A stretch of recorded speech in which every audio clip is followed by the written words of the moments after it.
Speaker, আজ আমি এই দেশের সেই মানুষগুলোর কথা দাঁড়িয়ে বলতেছি। মাননীয় স্পিকার, যারা নিজের পরিবার নিজের সুখ ত্যাগ করে দেশের জন্য যুদ্ধ করে যাচ্ছে।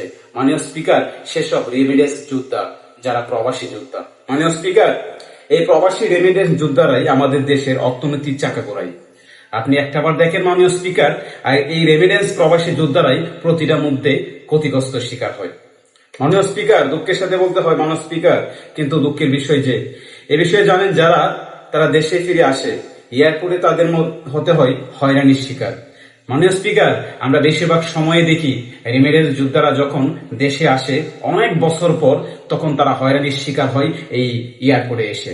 মাননীয় স্পিকার, ঘন্টার পর ঘন্টা দাঁড়িয়ে থাকা, অথচ জিজ্ঞাসাবাদ, অন্যায় আচরণ, এটা কি আমাদের দেশে প্রাপ্য? মাননীয় স্পিকার, তারা রেমিডেন্স যোদ্ধা, তারা আমাদের এদেশে ডলার ইনকাম করে দেয়। মাননীয় স্পিকার, যে মানুষগুলো দেশের জন্য ডলার পাঠায়, যে মানুষগুলো আমাদের অর্থনীতি বাঁচিয়ে রাখে, তাদের সাথে এই কি অবহেলা মাননীয় স্পিকার।